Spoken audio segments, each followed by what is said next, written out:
to this edition of the Boob Tube Buddies podcast, featuring our discussion of the movie Suicide Squad. I'm Adam Foxman, this is Mathis Coos. What's up? And you can follow us on Facebook, Twitter, YouTube, and Reddit. We'd love to field any questions, comments, and concerns, and please rate us on iTunes. This is the number one way that you can support our show, and we'd really appreciate it. What's going on, Mothman? You know, Foxman, I'm just really excited to talk about this movie. You know, every time... God, 'cause it was just so wonderful, right? Well, I mean, so I don't know where this was. Someone said it at work. I'm sure it was on a website, so anonymous credit to whoever said it. But when a new Marvel movie comes out, you wonder, man, is this going to be the first bad one? And when a DC movie comes out, you wonder if this is going to be the first good one. That was on the front page of Reddit on the coming through the subreddit shower thoughts. And yeah, that was exactly... I mean, that's exactly how everybody feels about it at that point. Is there a Redditor I can give credit to? I'd have to go back and look, and that is well, anyway, not Reddit it up. it. But, yeah, I mean, Real quick, let me just point out to anybody listening that doesn't want to have the movie spoiled for them, stop listening right now, because we're going to be going through different parts. We're not going to detail it scene by scene like we do with our shows, but, I mean, we're definitely going to spoil the shit out of this thing, so... Yeah, and to be fair, be warned. Every episode of Boob Tube Buddies, we're going to spoil the shit out of whatever we're talking about. That's a very it's a review and recap show. It's best enjoyed after viewing the content. So bare minimum, give a season of a show like the pilot a chance, and then listen and decide if you want to go on. I imagine we're going to have a TV show eventually that rings similar to our Suicide Squad review, where it becomes basically Mystery Science Theater, and it's just the joy of tearing something apart. But when you told me you wanted to do Outcast, I thought, I fucking hate horror stuff. Yeah. So it's very likely that Mathis is going to be sitting here loving it, and I'm just going to be shitting all over his parade the entire season. I mean, to be fair, I love schlocky horror too. So yeah, I like. That it's ridiculous. But we'll see. I mean, we're only 2 episodes into that show. It could get worse. But really quick. So, this is basically going to... Oh, you go ahead and start. Just really quickly, if you just search Suicide Squad and you found our show, a great way to support us, audibletrial.com/boobtubebuddies. You can sign up for a free month trial, over 180,000 titles.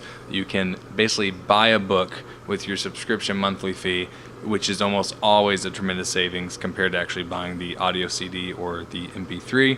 And there's a lot of great stuff on there to check out. We'll have a more detailed ad at the end of the show. But if you're a new listener and you like what you're hearing, it's a great way to keep us running. So anyway, back to it. Okay, yeah. So first off, I think with this review, we can both just go ahead and lay this out there. There's going to be a lot of gripes, because while there were some things that worked with this movie, for the most part, it was a fucking mess. Yeah.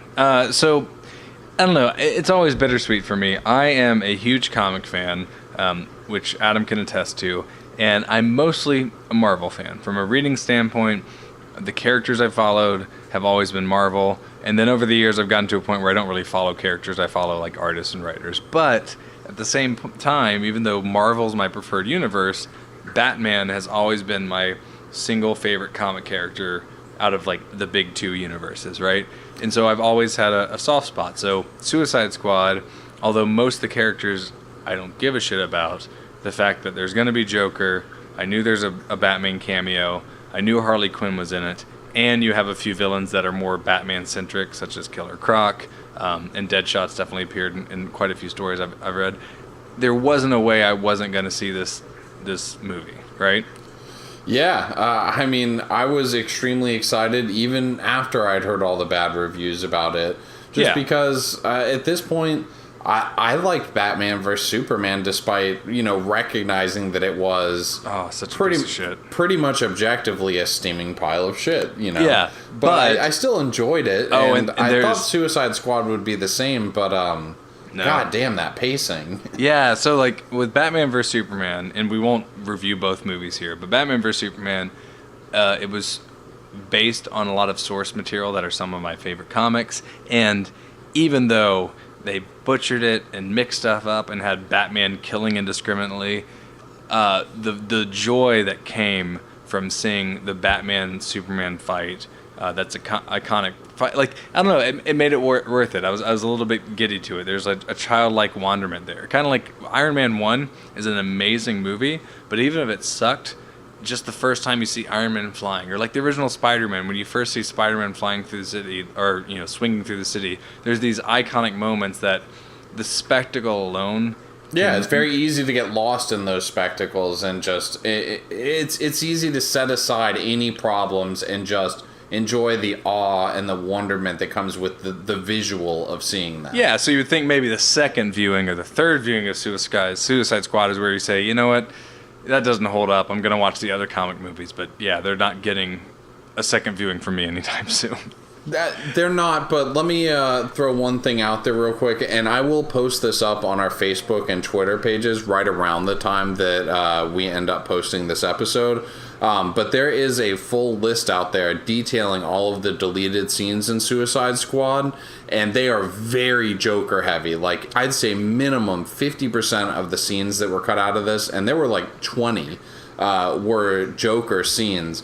So whereas watching this movie, he feels like an afterthought a lot of times, despite being probably the most heavily marketed character in the entire thing, other than maybe Harley Quinn. Sure. So he clearly was intended to be a bigger part of the movie, which is just so laughable. All the stories you hear about him being in the method acting and like really being into it, and we'll get into that in a little bit here. But he is such an afterthought in this, but the deleted scenes list really shows that was not the original intention. Sure. So one thing I'll touch on real quick is one of the reasons I held out some kind of hope for this is that David Ayer, or Ayer, I'm not sure how you pronounce it, was the director and the writer. Now, his first film, Harsh Times, was Christian Bale. Not a big film. A lot of people didn't see it. It's a great movie, by the way. Amazing. And it's just... AASA. Yeah, Christian Bale is such a fucking comedian because he pulls off an Hispanic gangbanger, even though he is a Cockney accented Britishman, right? It's really an incredible transformation. I mean, if you need to be sold on the fact that Christian Bale is a great actor, even if you don't love a bunch of his movies, watch Harsh Times, watch American Psycho, and then watch The Machinist, and you're sold, right? The range is unbelievable. It's uncanny. Yeah, it is. So, and then another movie he did that I saw was End of Watch, which is Jake Gyllenhaal's in it, and it's a very, very gritty, realistic seeming movie. Yeah, Michael Peña's in that one too. It's also very good. Yeah, we're also East LA. Yeah, so it's a movie about these actual people on their beat having to deal with gangs and it's gritty. It's amazing, right? Very down to earth. Both of these movies are very reality based. Now, because of these movies, he's gotten some acclaim. I haven't seen the Brad Pitt World War II movie Fury. I heard mixed things, but I also heard a lot of good things. I have not either. And then he got onto Suicide Squad, and I had a lot of excitement around that because you think of, I don't know, when Ant-Man, Edgar Wright was going to do that, I was really excited because he has a great sense of humor. And the worry, though, is anytime you get a big director with kind of a vision and a style, the studios are going to interfere, right? The studios have this giant money-making property that's been around for decades, and they want to protect it, and they want to make sure it's going to make money. So the fact that there wasn't, like, other directors brought in, or he wasn't moved off the movie like you've seen with Edgar Wright and other things, I actually, up until it came out, was holding out for, like, maybe it's going to blow my mind. And I remember... Do you remember when the Joker teasers came out for what he looked like? Oh, yeah, for sure. What was your reaction then? I was really excited about the portrayal the entire time. Me hearing that it was Jared Leto doing it. I've heard that Jared Leto is a massive piece of shit human being, but I think he's a really awesome actor. I've never heard anything about him personally. Yeah, supposedly he's like really shitty towards like behind the scenes type people, like waiters, stewardesses, like people like that. Kind of like Christian Bale is to people that do the lights. Anyway, acting's hard, man. Acting's hard. You get to pretend for millions of dollars. So anyway, I saw it. I mean, I like him as an actor. He has the thin, gaunt like Joker that you see portrayed in the comics. Didn't really like all the tattoos and the gangster looking look, but because overall, he just looks like gangster number 7. Yeah, but at the end of the day, I was like, whatever, maybe they can sell it. We will talk more about Joker, but my biggest complaint about the Joker in this movie is the fucking grills. Not because they're grills, but because you can tell they're fake. And if you ever watch a vampire movie before, I don't know, the 90s, they basically just have those dime store fangs in, and so then their upper lip is puffed out almost like a gorilla. And he had that the whole time. Every line he said, I could just be like, his front, his upper lip is protruding, and it's annoying the shit out of me. Yeah, I had a lot of issues. I mean, specifically just with his character, and that was a big part of him. My number one thing was not really that funny. The Joker in other movies is funny and self-aware and very, I mean, even if he's not funny to like the protagonist and stuff, like he's at least funny to himself, like he's trying to be funny, and he's got this genius but this Joker just seemed like psychotic break Joker the entire time. And I'm not too opposed to psychotic Joker. I've read so many variations of him, some a little scarier than others, and others just more like, I don't know, just almost Three Stooges-esque. But, there wasn't those moments. I remember leaving the theater and thinking, man, I think I cracked a smile 2 or 3 times. I never laughed once. And I also really didn't like his laugh, because instead of being a laugh, it was just a, It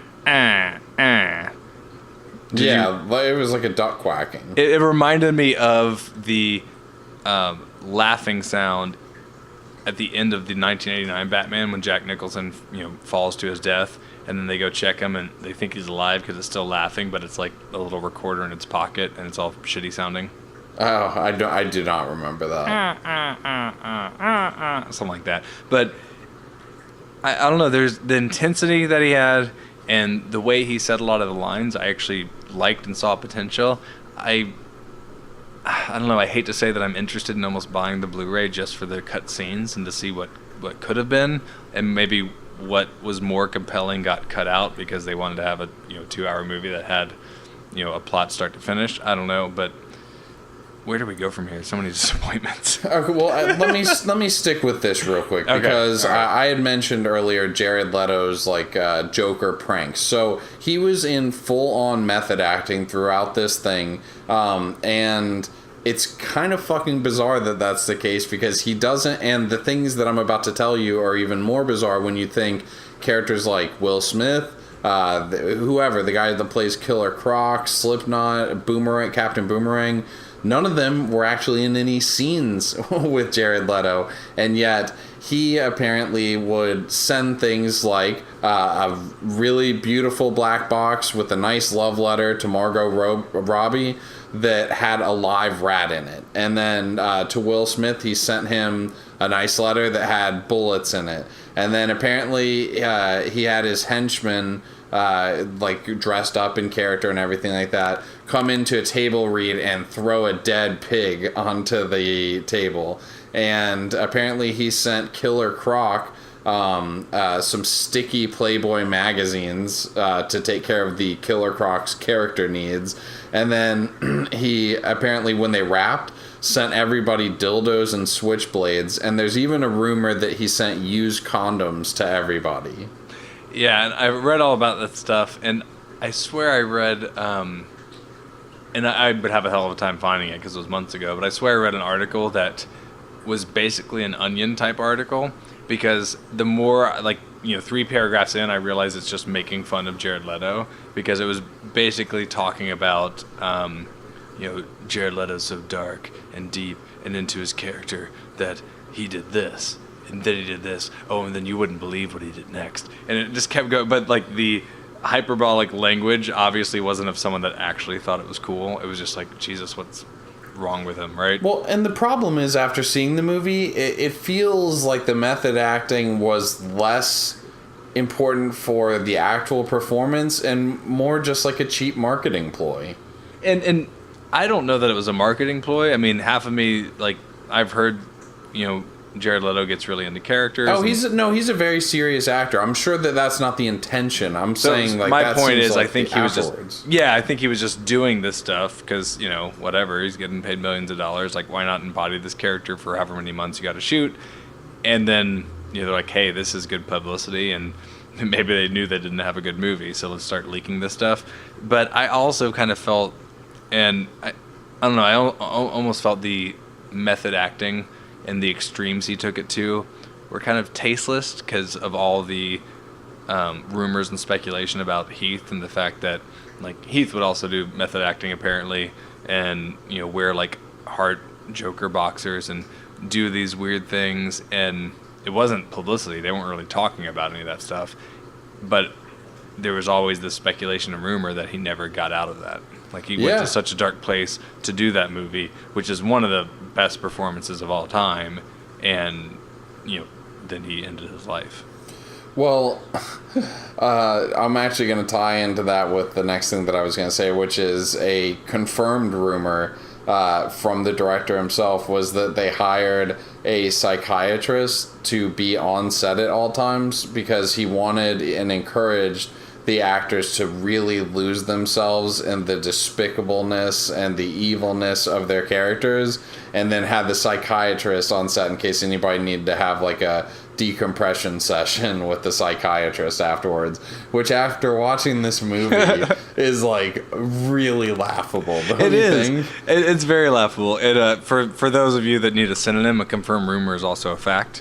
Come on, laugh. Okay, just being an asshole. Anyway, I gotcha. The other thing I heard, which I guess the director has done this in past movies, is part of his thing to get like on the edge performances, because almost all of his movies have been, I think all of his movies have basically either been crime movies. Oh, they're violent. With the exception of Fury, which still is like supposed to be an intense war movie.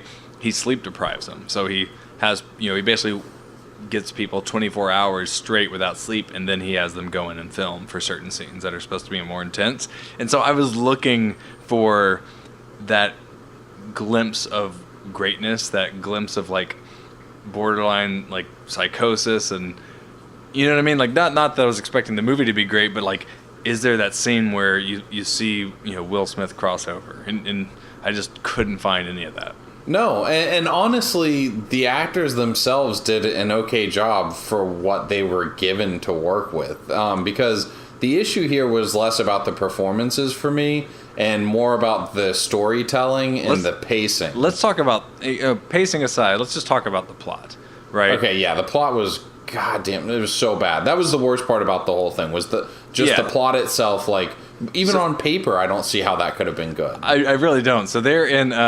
their initial plot, you immediately know it is actually tied into Batman versus Superman, because essentially they're worried about another Zod. They're worried about another Doomsday in which... Or just another Superman. Yeah, I mean, they need a contingency plan, right, for these metahumans. And so this lady, and I don't remember her name, has kind of unfettered ability to put this team together, led by, is his name Rick Flag? Is that correct? Yes. I think it's so, definitely right? Flag. So it's kind of them assembling this team, and the idea is that of all the resources you have, right, an entire American military with nuclear weapons, instead you think it's a better idea to get like, a handful of unhinged criminals, almost none of which have any kind of real powers. Like, that's exactly where the issue is. From the get-go, I kept thinking, well, Deadshot seems like he's the most proficient of all of them, and all he can do is shoot bullets, which would have no effect on them. And all Harley Quinn can do is swing a fucking baseball bat. I know. I can do that. Yeah, there's an amazing video, and we will absolutely link to this, and it's already become viral, but by all means, like, let's move it over 2 million views. It's called Suicide Squad Sales Pitch, and it's this girl named Jenny Nicholson, and it's basically just her talking to herself, but one of them is like her in glasses and looking normal. The other is kind of in a suit and supposed to be, I think, the executive that's pitching this movie. And they just go back and forth about things like that, such as, okay, well, let me get this straight. So you're going to get 6 villains together? Yeah, why? Oh, I don't know. So what makes them special compared to, I don't know, military? I'm not sure. Okay, so Deadshot, he can shoot people with a lot of accuracy, right? Yeah. Would it be better just to use a few military snipers that aren't unhinged criminals? Maybe. You know, it's just going on and on and on, and it's just like all the ridiculous holes. I don't know. And I had a big issue with the way the movie started, too, because they tried to very quickly give us a montage to explain all the prevalent characters. Yep. You got to see the rap sheets and things like that. Yeah, but they didn't develop any of them, and they didn't continue to develop them. No, the only thing interesting that happened during that entire scene was when they showed Harley Quinn's. It said something about murdering Robin on there. Yeah, I didn't even notice that. Which, I mean, makes sense. You have Batman vs Superman. You have she murdered Robin. That's what it says on her. That's crazy. Yeah, because you know, in the comics, Joker murders Robin, and Batman kind of goes off the deep end. But in Superman vs Batman, you have the Robin outfit still in the cave with "ha ha ha" painted on it. So you figured Joker or someone killed him. I didn't catch that, but they obviously make an effort to develop Harley and to develop Deadshot to the fullest extent. Harley,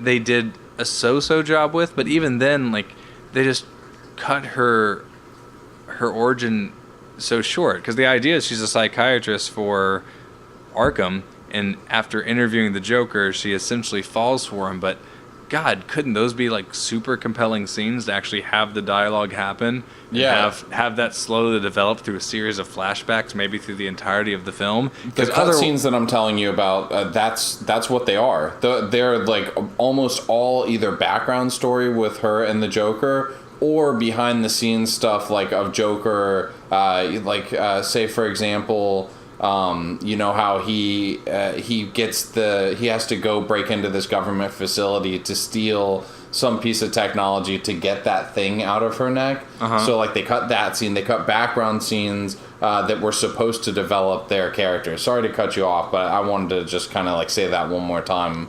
And I will say, developing a character with I don't know, doing it well doesn't mean you have to have a tremendous amount of time dedicated or a tremendous amount of dialogue, because the movie that I immediately was going in hoping for something similar to was Guardians of the Galaxy, a ragtag team of, you know, ne'er-do-wells that aren't actually, like, those aren't straight up villains, right? Not across the board, but you get a feel and a love for each of the characters and their origin, and they do it throughout, and they do it through like genuine interaction without me needing to see, you know, Rocket Raccoon grow up on his home planet and have a tough childhood. You know what I mean? It's only done with a few lines, but I don't know. It's hard to quantify what makes it so successful, but like this was the opposite of that. It was the exact opposite. And just the scope of everything felt wrong too, because what this team needed was, first off, not to be assembled to take down gods or demigods or whatever. And also, they needed to not really be...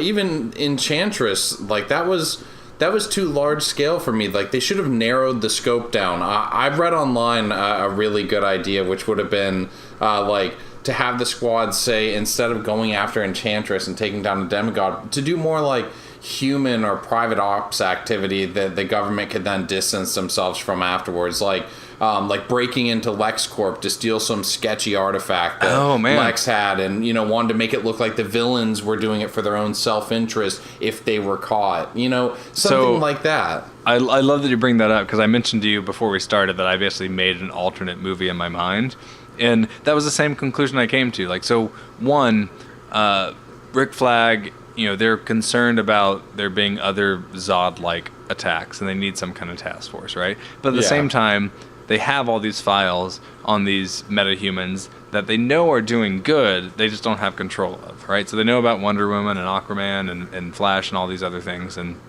you know, they've, by the way, lame teaser at the end of this movie, because it's the same fucking teaser from Batman vs Superman. But anyway, they know those things are there. So wouldn't it have been much better if you have, I don't know, the motive is let's rehabilitate these, criminals that have substantial power, because then maybe we can use them for good, and we know that times are changing.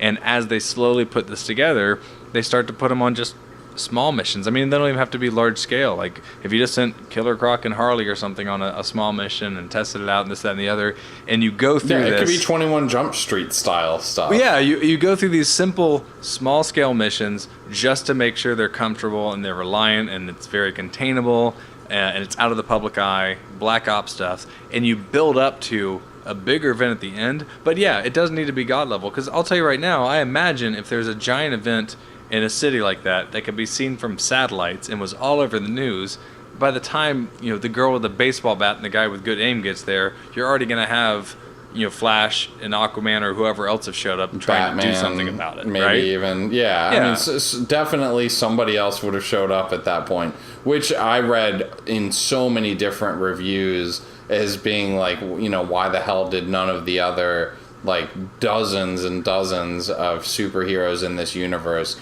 show up to this place before then? And not that I wouldn't have bitched. I mean, it's an easy fix to have a line of dialogue that at least explains that.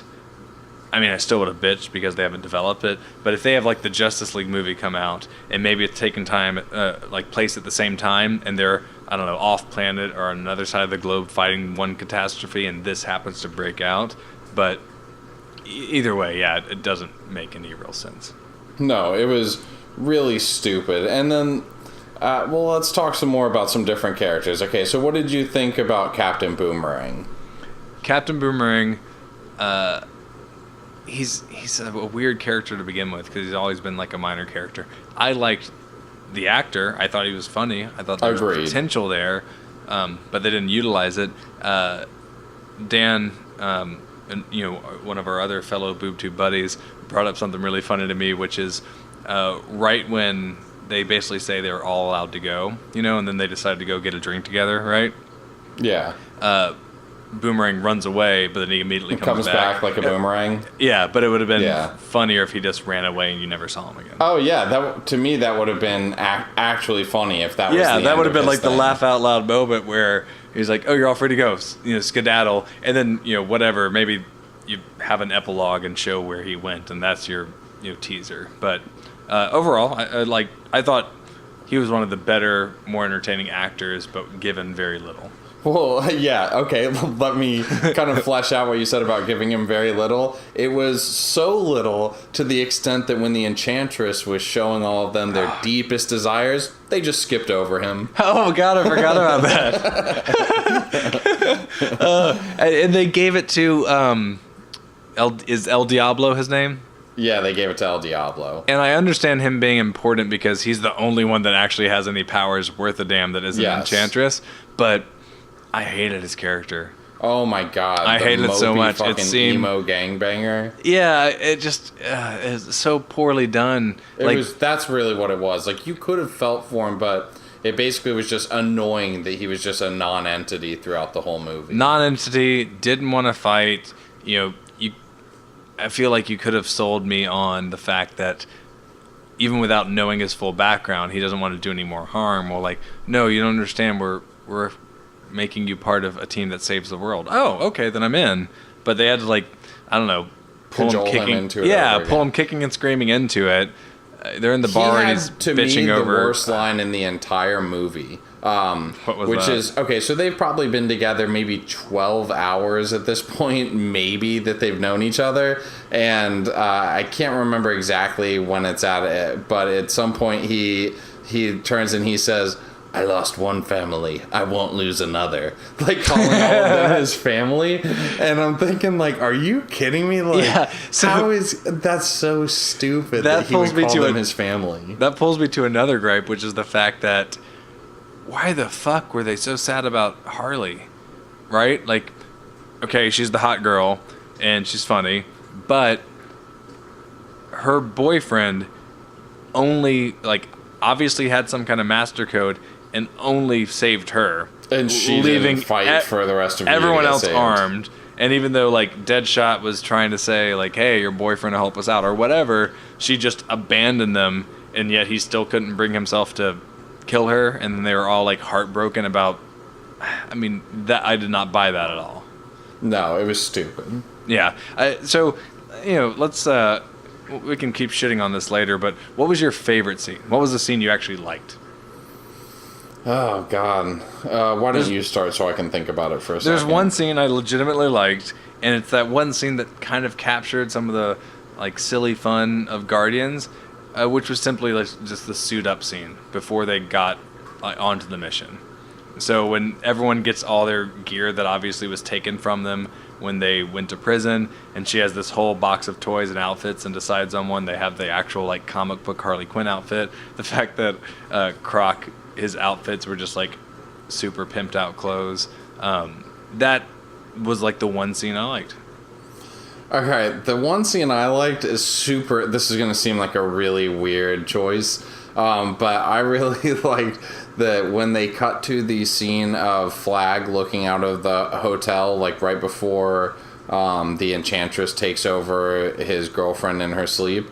For whatever reason, he is eating chicken wings as he's staring out the window, and he is going to town on those things, and they don't actually make a joke of it. Like, nobody laughed in the theater, but for whatever, I couldn't even hold it in. Like, I chuckled out loud at the way that he was tearing into that chicken wing, and it wasn't like, it was not part of a joke or anything like that. It was just like a weird food choice. Was it part of product placement? Was there like a Wing Street like box in view or something? No, there wasn't. God. Just him like going at this wing.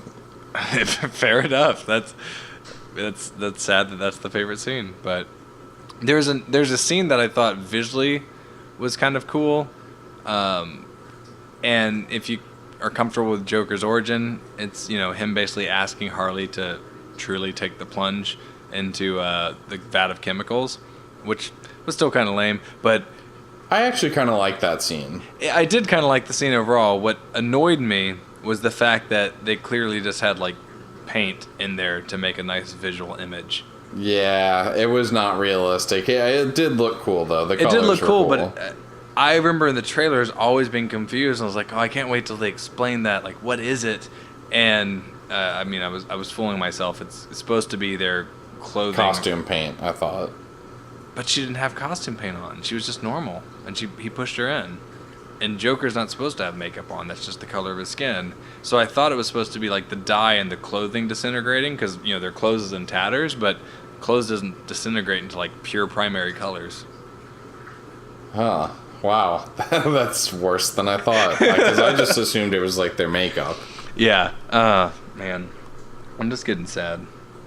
By the way, you had asked what the black lady's name is, the one who is kind of in charge of making the whole a murder, or how to get away with murder or whatever. Yeah, her name is Amanda Waller. Amanda Waller. And it's played by Viola Davis. Yeah, and I knew her name was Violet or Viola, but I didn't remember the character's name. Okay. Yeah, and to be fair, she actually does a good job as the portrayal of the role. I mean, she was believable as that character, even though the character itself wasn't believable. Yeah, so if you take out writing in the script and just the cards that are dealt, Viola Davis is a good actor. Jared Leto's a good actress. Margot Robbie, I thought, did a good job. Actor, but yeah. Yeah, actor. Margot Robbie is a good actress.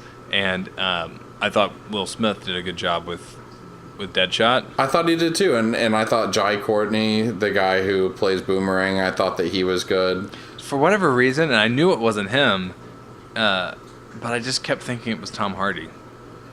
Oh, they do look a little bit like each other, and I do think Jai Courtney's good, but he is no Tom Hardy. It would be weird though, right? If Tom Hardy was Boomerang and after doing Bane. Yeah. Anyway. Actually, real quick, since we're talking about all the characters that were good, did not really like Killer Croc. So, Killer Croc, yeah, I didn't like him. I didn't hate him. Like, I did not like El Diablo. I did not like the Enchantress. I did not like her stupid, worthless brother character.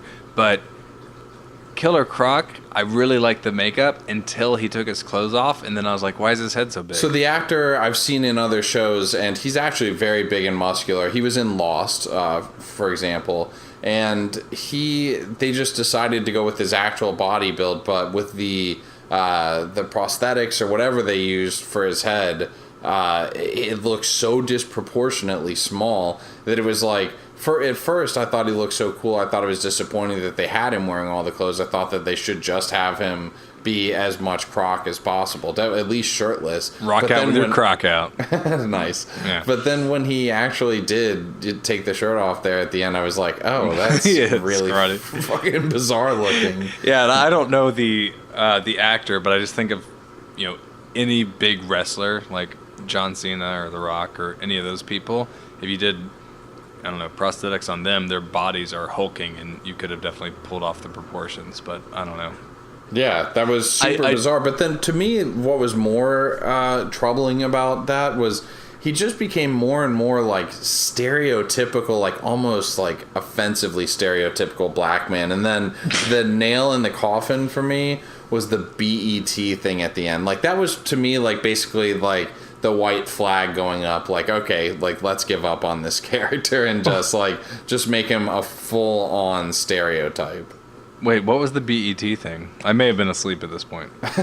Okay, so they're all giving like their wishes to Amanda Waller's character at the end, and he wants BET in his cell room. God. That's all that he wanted. So a movie of this caliber, where so many things went wrong, what do you think the budget was? I mean, judging by how bad the movie was, I'd have to say $6 million. I'm kidding. Kevin Smith movies are like $30 million. I actually don't have a good frame of reference for this. $175 million. Wow. And what's crazy is it did really well over the weekend. It made like, not quite 500 million. Kind of like Superman vs. Batman did like gangbusters the first weekend. Yeah. But then you see this weird thing with DC movies where people do actually care about reviews and ratings. So that opening weekend of people that definitely want to see it, it's huge, and then a stark like drop the next week because there's no more buzz. Did you see the massive petition online to remove the Rotten Tomatoes critic score? No. Oh my god, yeah, it was massive. People saying that like it's not fair, like the critics, at that write on Rotten Tomatoes, that they've already pre-made their decisions up about, hating DC movies. So there was this huge petition for Rotten Tomatoes to come out and remove all of the critics' ratings from Suicide Squad, which is actually kind of funny because Warner Brothers owns 30% of Rotten Tomatoes. That is funny. I actually just looked up how many people work for the Warner Brothers division of the movies, like full time, and it's 503. And guess how many signatures on the petition are? How many? 503. Nah. No, I just made all that up. But that's like, who's gonna petition that? Obviously not the world. I think that it's just like DC fanboy losers. I don't know, man. I mean, I have plenty of friends that like DC and still were sorely disappointed. Yeah, well, I think anybody that can go into it with any sense of objectivity would feel that way. But all right, so we've talked about. You're talking to a guy that just sorry, but you're talking to the guy that will rewatch Spider-Man 3 on occasion.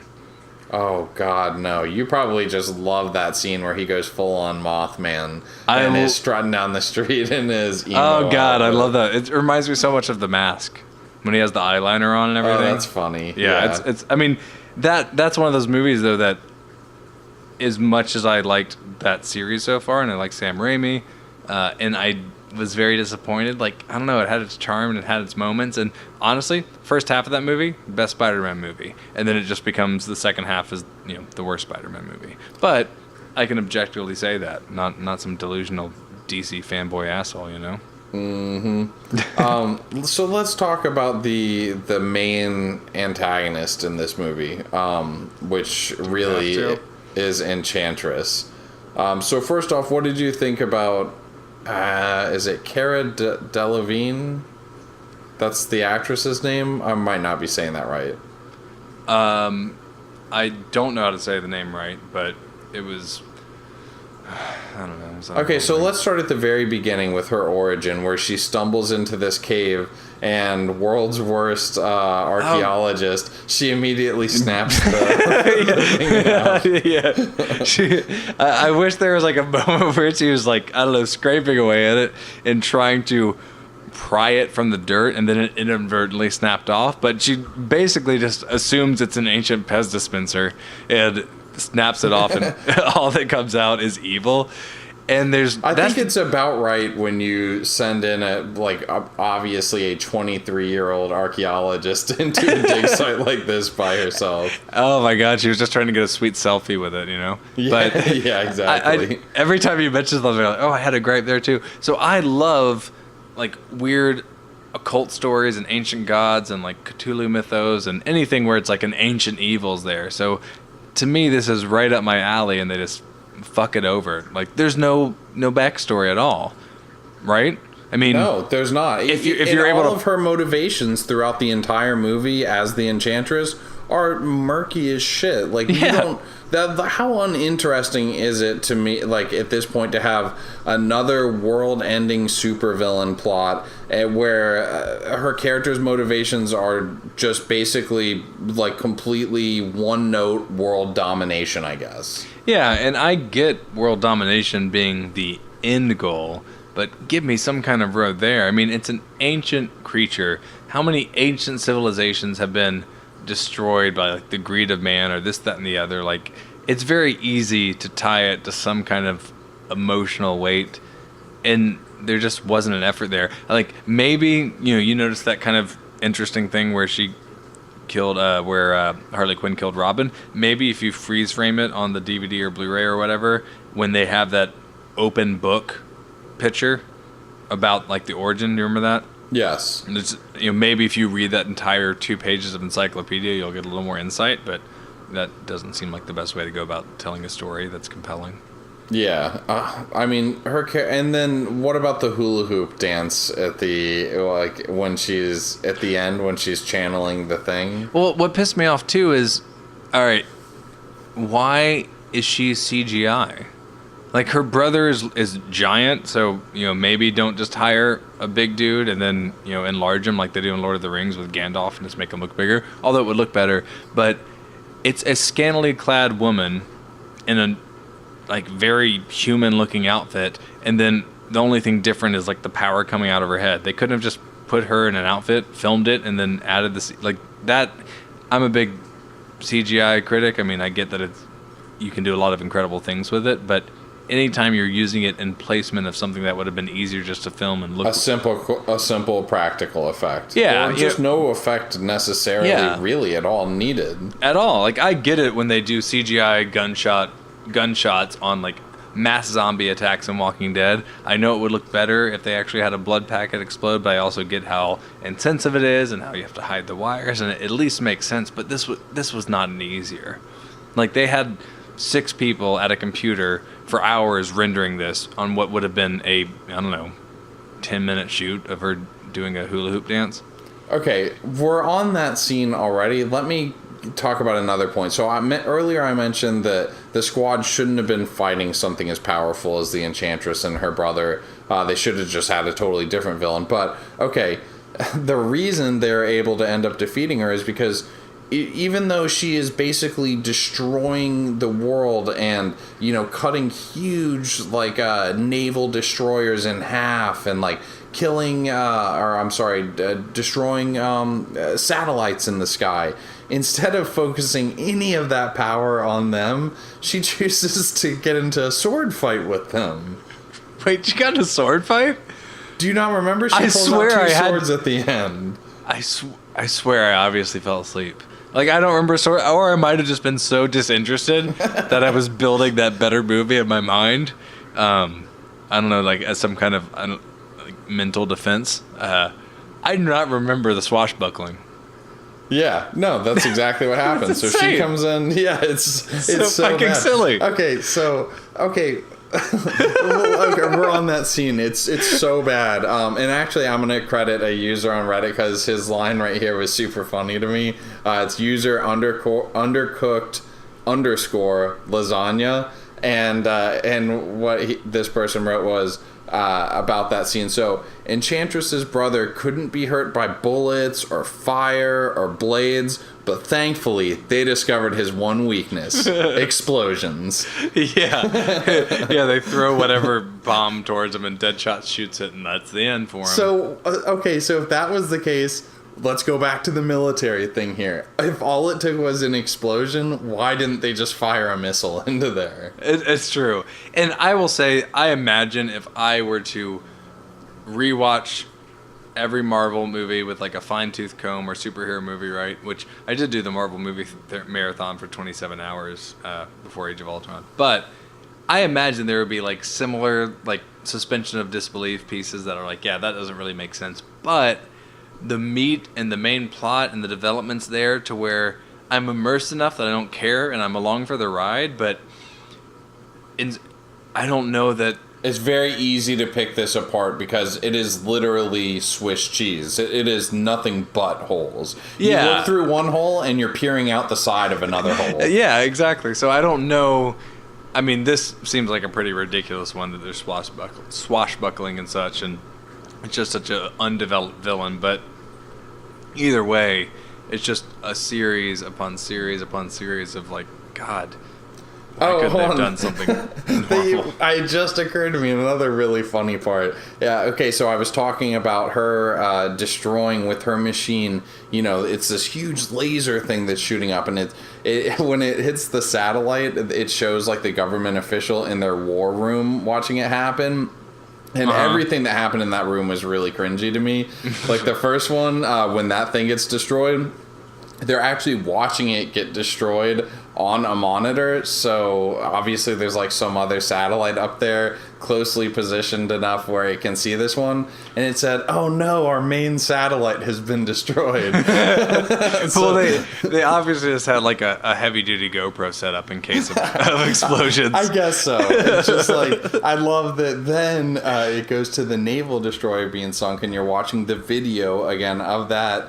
And so what does that mean recorded? Another main satellite? Like, how many main satellites do you have that are focused directly on to where these events are occurring? They obviously cut out the vital dialogue piece where the primary manufacturer for all government satellites is Maine Incorporated. I guess so. It's just the brand name. It's like a John Deere tractor is destroyed. It's so cheesy and stereotypical, like the scene of them in their little war room, and then like that to me was just hilarious. Well, they've destroyed our main satellite, and you're watching it happen on video, presumably from another satellite. So you have that senior chief in the war room who, the moment Amanda Waller presents the plan, he's like, bullshit, that's a bad idea. Like he's one of the people in there, by the way, is David Hopper Sheriff Hopper, which is David Harbour is the actor's I know, name I love from Stranger that. Things. I love that he was in that. It was that's actually one of the best parts of the movie is just seeing his smiling face. Truly. But I love how he's immediately skeptical. He's basically on board with any audience member that's alive. And anyway, he has qualms, and so they bring in Enchantress, like, hey, get up and show him some fancy stuff. Bring him those Kandahar documents or whatever that we've been trying to get for years. So then he's sold, right? But then they have that, like, I don't know, shitty recruiting. No one wants to do it, right? They're having to drug people. They have to do the bribing for Deadshot. Like, everyone is opposing it. El Diablo won't even come out of his cell. It's obviously a complete just... It's a bust. It's like, all right, we got the green light. Let's put this team together. Oh, none of them want to do it. Not even for their freedom. It's a waste of time. And then Explosion strikes like, hey, that ragtag team that's not working out and it's kind of dangerous to society, let's go ahead and employ them. That's our best chance against this. Yeah, like, let's just go ahead and skip option A, B, and C and just go right on down to option D. And let's let loose this group of killers. God. I don't know where. I just feel like we could keep bitching forever. Is there anything else we need to cover? Okay, let me move into one cool little part. There was a nod to The Watchmen. Did you catch that? No. Okay, so behind Deadshot, there's a store front window, and I think actually it might be, if I'm recalling correctly, the one that Harley Quinn breaks to steal like the purse or whatever it is. But it actually has a bloody smiley face. Yeah, the comedian's pin with the drop of blood, the first clue. And then also, when the Suicide Squad reach Amanda Waller, the building that they find her in is called the Jonathan Osterman building, and Osterman is the scientist who transformed into Dr. Manhattan. Oh, okay. That upsets me greatly. That they besmirched the wonderful name of Watchmen with this horrible piece of beetle dung. Kind of. So the thing with Watchmen, Alan Moore, the creator of Watchmen, the writer, and then Dave Gibbons was the artist, is a curmudgeonly old man. Like, I love him to death, but he has no interest in anything he's ever done being adapted. He won't even take money from it, right? So he'll just say, like, no, if you're going to make a Watchmen movie, I don't want you to. Fuck you. You guys were the worst. You can give all the money to Dave, right? So any money that's come from, like, the From Hell movie, the Watchmen movie, the V for Vendetta movie, the League of Extraordinary Gentlemen movie, these are all Alan Moore works, right? He has never taken money for. Dave Gibbons has received money. And a few years ago, they did a Beyond Watchmen or whatever it's called, and they basically tried to do, instead of, the entirety of Watchmen is 12 issues, right? And they did like six issue series. So they literally tripled the amount of issues ever done as sequels to Watchmen, all with these top tier talent. Alan Moore obviously was pissed, but Dave Gibbons whatever. So most recently, in the last few months, they've now rebooted the DC universe, and part of that big reboot is now that the Watchmen are actually part of the same universe as Batman and Superman, this, that, and the other. And then Dave Gibbons, of all people, who's been very gracious to DC, is you didn't think to maybe ask or tell me. So the fact that there's Watchmen references in a DC movie makes me feel like they're now going to try to do a Watchmen movie tied into the DC universe, which... Oh, apparently Dr. Manhattan's already had some, either in a cartoon or a comic or something that's come out in the last couple of years. I read that online. I'm sure it's in the comics, because they did a DC Rebirth reboot going on now, and they've basically been implying, the last time DC decided to reboot its universe, that's kind of its whole thing, is... Every few years when things get out of hand, they're like, oh, right, we'll restart the universe and be in a new multiverse, and we can just get rid of these mistakes we made that didn't sell well.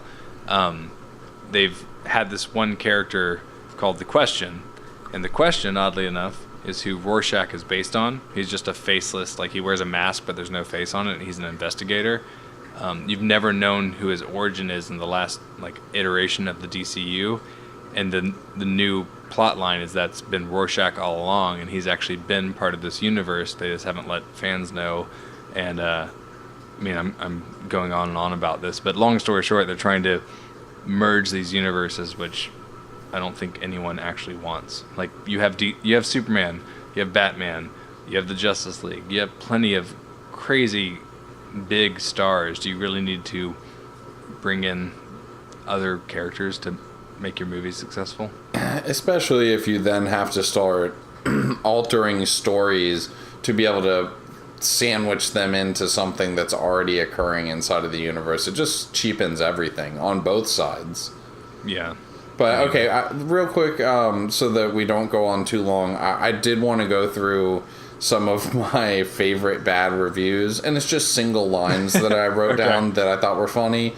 And I knew to taper my expectations, especially after reviews like this. So, Rolling Stone's Peter Travers, who is a pretty big name in the movie critic business, the very first review I saw was his, and the tagline for it was, "This movie makes Fantastic Four look good." And I thought, that's not great. Which Fantastic Four? The newest one, I'm assuming, is what he was referencing. Okay. I've not seen that one, but I've heard it's bad. Oh, it's worse than Suicide Squad, I think. It might. Have you seen the first two Fantastic Four movies? It's worse than those, and I've seen. Yes, Seriously? I have seen them. Yes, it's worse than those. I'm not even like. I'm it's 100% worse than number sure. 2, where Doctor Doom is riding Silver Surfer surfboard. Yes, I 100% feel like it is worse than those. No, it's kind of interesting. They announced there's a documentary coming out based on the '90s Fantastic Four like failed movie that looked even worse than all of them. Oh, that's exciting. Yeah, I love seeing I like seeing a failure in the making, as opposed to the made failure. Yeah, I see what you're saying. Okay, so Like the train behind wreck, the scenes, like the train wreck of them watching it. making it and every Yeah. like. I would love to see a behind the scenes movie documentary about Suicide Squad and all the bullshit Leto played and all that other stuff, more than I would ever want to see this movie again. That's for damn sure. Okay, anyway. Okay, so I actually didn't get the name of the reviewer on this one, so sorry for not giving the proper shout out, but the review tagline read, "Turns out the title refers to the audience, most of whom had no idea they were being enlisted for self-immolation." That's pretty funny. Yeah, that one was pretty good. All Make right. sure to cut, north to south instead of left to right. So the final one that I have here is from Laura Clifford at Reeling Reviews, and it said, "Suicide Squad makes one almost nostalgic for Batman vs. Superman." Nostalgic for a 2-month-old movie. Anyway. Yeah, so I thought that those were all pretty funny and pretty much just. I mean, it's basically universally panned by critics. Well, the interesting thing is I didn't read a single review going into it. Good for you. I had read bad reviews. I knew. Yeah, well, so I had I have an app I use that just has aggregated feeds from different sites I like, instead of just going to 20 different sites on a regular basis to see if there's anything that piques my interest. Okay, so I gotcha. feel like So I'd Reddit. Yeah, kind of like you use Reddit, right? So I feel like I'd seen, one or two snarky headlines, but did not read the review. And, I've actually read a few reviews that have a snarky headline. You read it, and it's like, oh, it has this one major issue, but actually it says the acting's great, otherwise this is great. So I didn't read into it. I didn't go to Metacritic. I heard a few people at work bitch about it, but I was like, don't tell me, I'm going to go see it. So I didn't have the full-on expectations that I would if I just read something that panned it. And I also didn't want to have spoilers, so I tried to go into it as virgin as possible, but I don't think it helped at all. I mean, it was. I just think that this movie was objectively bad. It was just. It really suffered from very poor pacing, terrible storytelling.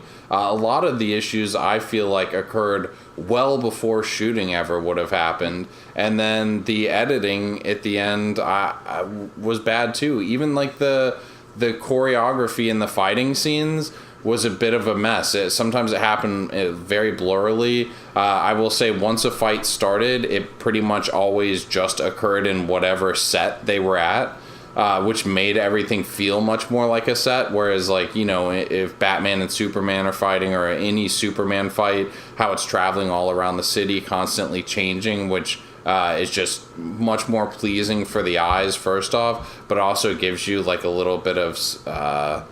I don't know. It's just this extra sense of grandeur in the fight.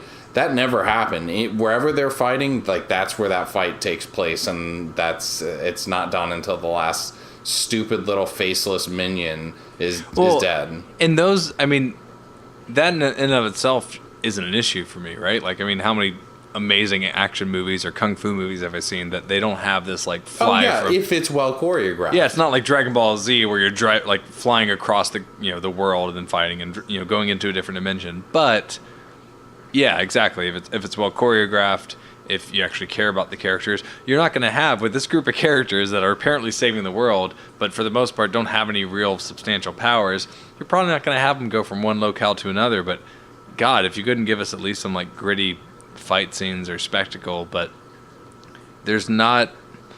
I can't think of a single. Harley has some good stuff. The elevator scene wasn't too bad, but overall, there wasn't even just a badass spectacle fight scene.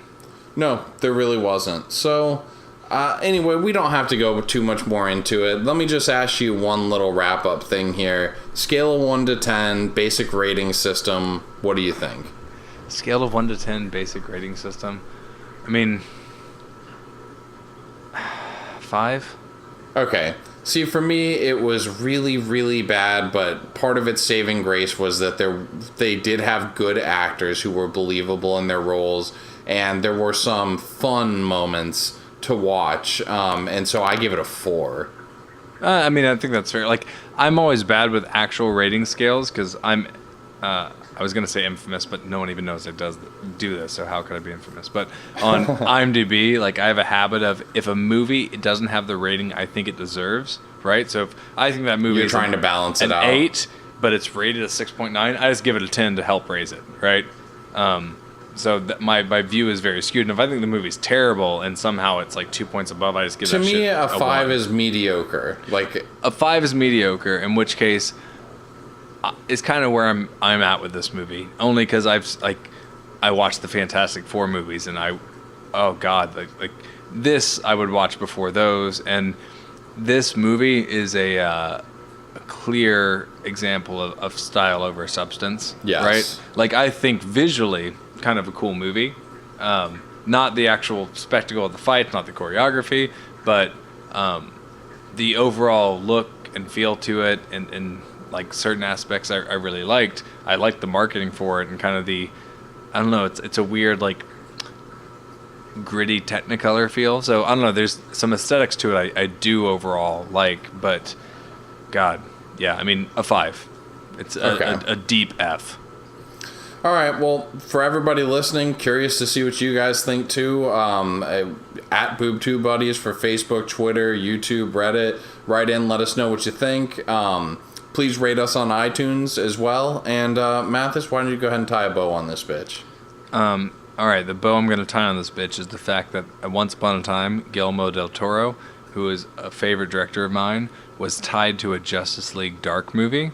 And Justice League Dark is basically all the magical characters of the DC universe into a team. And I was really upset when he got removed from the project. He quit or resigned.